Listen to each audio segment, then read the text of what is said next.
Finally, we're starting to get some of the Mark 23 Grand Power models in the US. What does that mean? What are the differences between it and the Mark 12? And what can you expect out of these guns? I'm going to go over that as well as clear up some other misunderstandings coming up next on GB Guns Media, the B channel. This is on the B channel, one, because I've got just too much content right now for the main channel, and a lot of it having to do with Grand Powers, and so I've got to push some of it somewhere else to still get it out without just bombarding the regular channel feed with nothing but Grand Power. Tough to do when they have so many models that we've done so much work with. We still even have footage from our trip to visit the factory last May that we haven't published yet. Anyways, another reason is I've been sick. You can probably hear it in my voice. Sorry about that. It's not A channel voice time, it's B channel. But on to the important things. The Mark 23s. First off, Mark is the year that the thing was invented, or the year that its production began.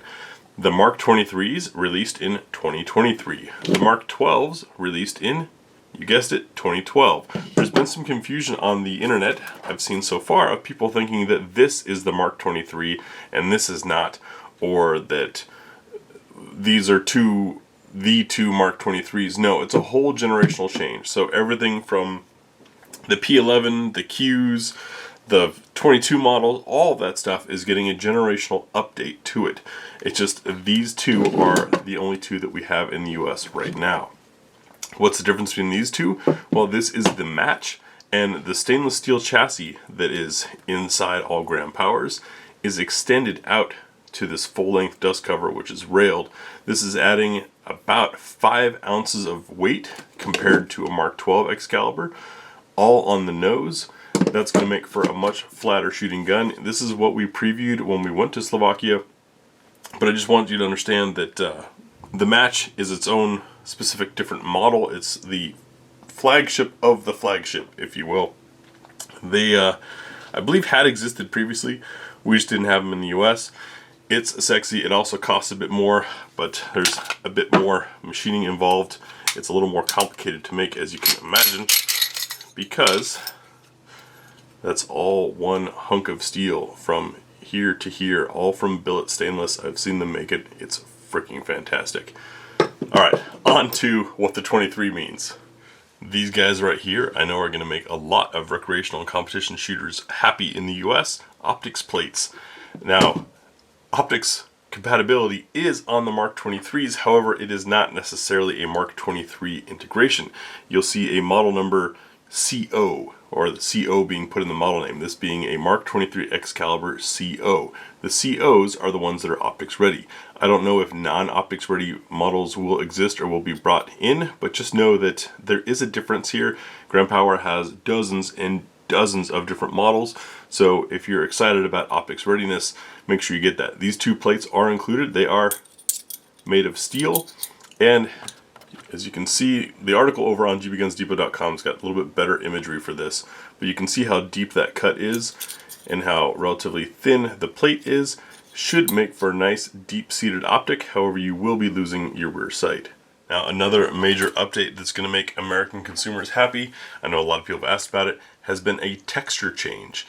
This is a backstrap from the Mark 23. Those of you that snatched up one of the LP9Ms, the 9mm Makarov Grand Powers, might have gotten a few of these snuck in your box like I did. But we have an old Mark 12. This is a 2006 Mark 12. Let me get something a little bit fresher, although it's a different backstrap. Alright, this is the same backstrap.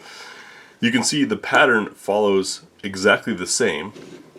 And granted, this one's worn. This has thousands of rounds through it. But you can see the depth here, and if I run my nail over it, you can hear this is much more aggressive. It is not sharp to the touch. It doesn't hurt on skin, but it certainly is grabbier. And that's on all 4 of the included backstraps, as well as this strip through here. Just for the sake of showing you less worn, newer Mark 12 against a brand new 23, these should be the same backstraps, probably pretty similar, but you can see there's a little more bite in here. That's going to help quite a bit.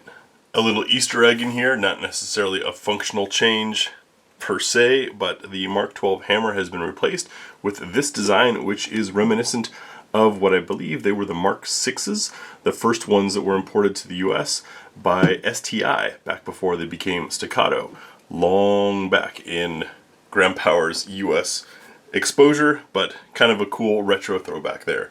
Now on to the real big change. Now, aside from incredibly crisp, beautiful single action triggers, one of the things that has made Graham Power so popular is their silly smooth action, effectively reducing recoil by kind of feels like half a caliber. Most 9s shoot like a hot 380, but that's not even fair because most 380s are blowback. Anyways, it's the rotating barrel that is part of that magic, and that's the biggest change that has happened from Mark 12 to 23. It's still rotating barrel, but it's different. On the 12s, we had this cam surface, focus, there we go, on the barrel, which required quite a bit of machining, very smooth, and a roller bearing here inside the chassis. On the Mark 23, we've got a cam groove and pin there in the middle. An added benefit to the shooter is the barrel no longer turns once it's loose in the slide like it did on the Mark 12s.